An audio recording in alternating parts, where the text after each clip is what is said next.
Hello, this is Cooking with Chef Paul Higgins, and we're focusing this segment on crockpot cooking.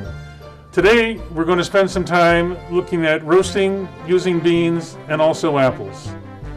We're working with common food items that you find in the pantries like the Salvation Army and Inner Church. Crockpot recipes are a good way to follow nutritional guidelines by eating 5 to 9 servings of fruits and vegetables each day. Today, I'm joined by Rachel Reinhardt, who will get a chance to sample these recipes. Well, Rachel, what'd you think? Amazing, absolutely amazing. Well, that's great. We're back now. This segment, we're going to stay in the root vegetable family for a little while yet longer and try some other things.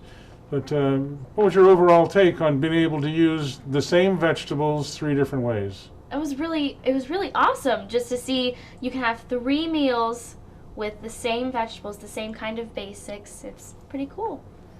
Well, what's really interesting about that is you can maintain your costs that way.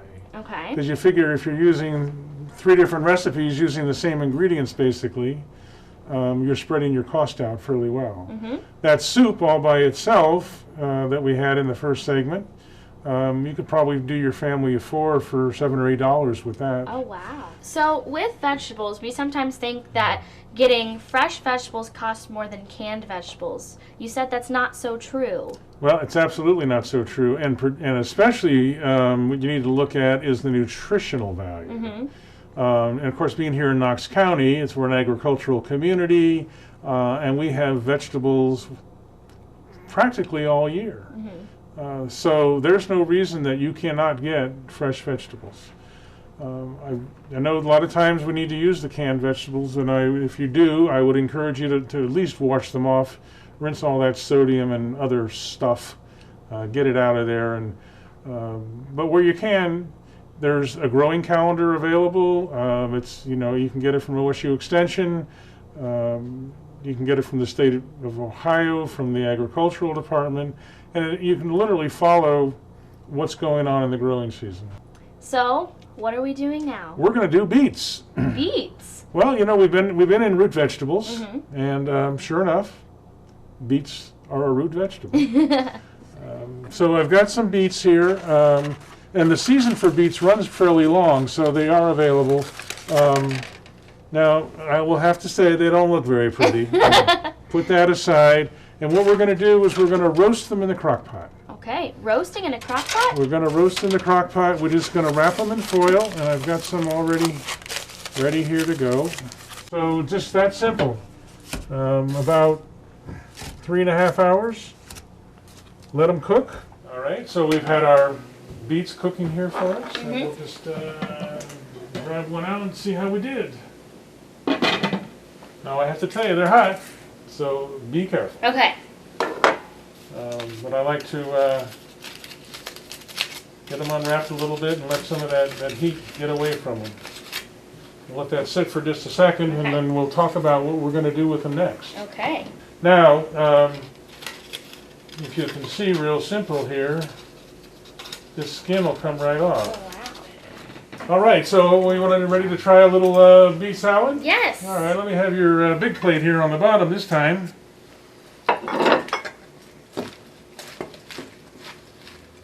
And we'll just put some, these are Italian greens. Okay. Sticking with our Italian theme, right? So when do beets come in season?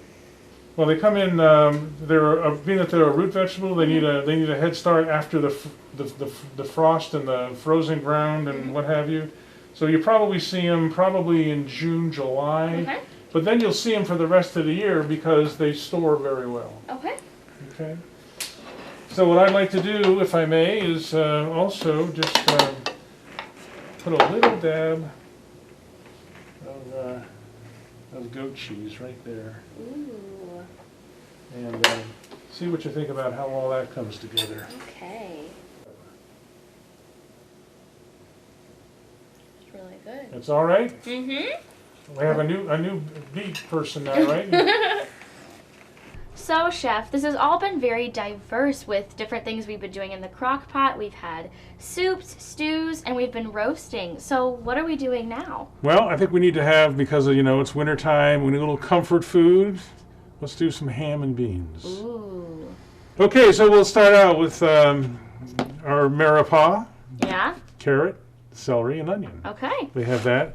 We've got this is actually a smoked ham bone. Oh. Readily available actually at Lanning's. They sit over there in a quiet little place. Nobody pays attention to them, but boy, they're there, and that's a beauty. It's got a lot of meat on it, a lot of flavor, and it's been smoked, so that's going to enhance the flavor of our dish as well. And of course, we're going to use some cut up ham, and equally the same at Lanning's. They have a section there, and it's called ham for seasoning. So again, it's on the low end of the cost, and certainly something worth picking up.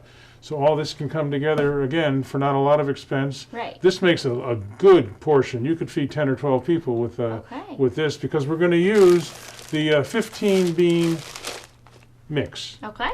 But again, because we're going to go in a crock pot and we're going to use beans that are dried, we need to soak them overnight. Then we need to drain them, and then we need to boil them for 10 minutes before they go into the crock pot. Okay. We'll add a bay leaf, we'll add some garlic, we'll put in our chicken broth, add some water, and we'll have in about 6 or 8 hours, slow cooked, beautiful ham and beans. So with the bay leaf, do you keep it in or do you take it out? You absolutely want to take it out.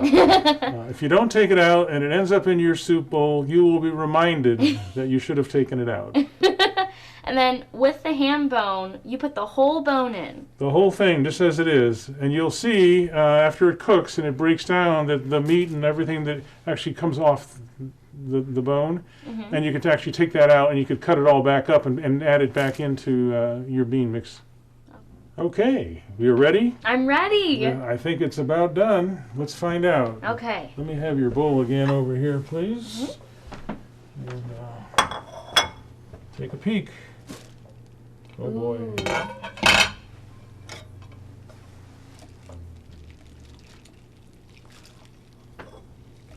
I tell you what, putting all those different kinds of beans in there really adds the flavor. And you can see our bone here. Oh, wow. Right? All that meat falling off of it. It's that's where our flavor is. Thank you very much.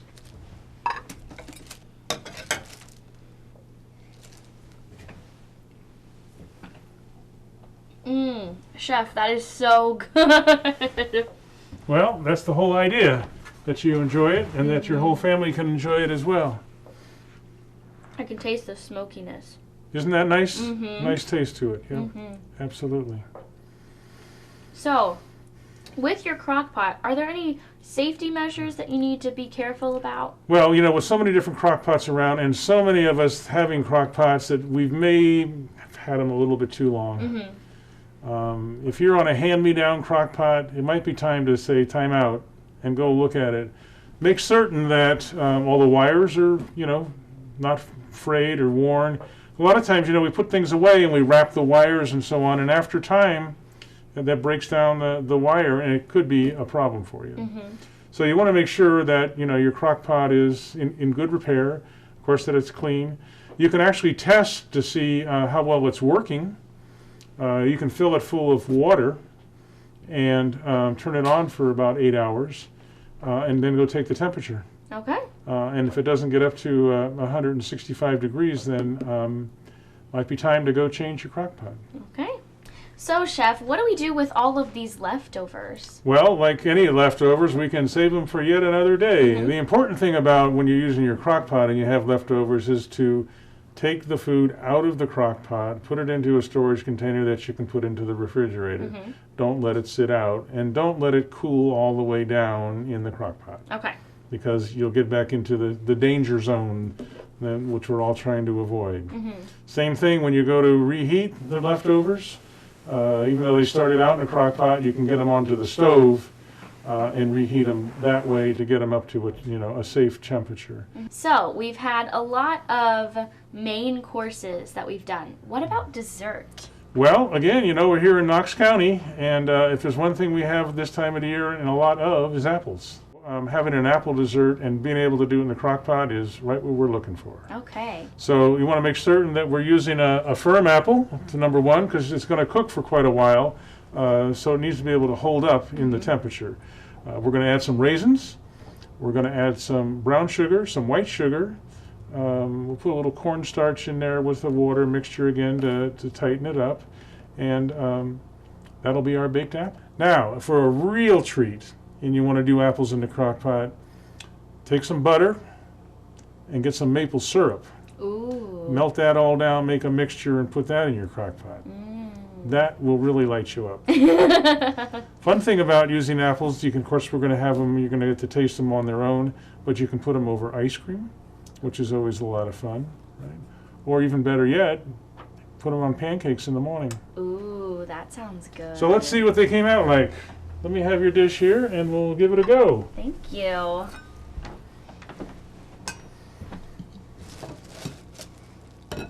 Oh, that smells really good. It does, doesn't it? Now this is going to be very hot because of the liquid in it. It's almost like a syrup, so be careful. Oh yeah, that's really hot. Oh my gosh, it smells so good. Oh wow. That is so good.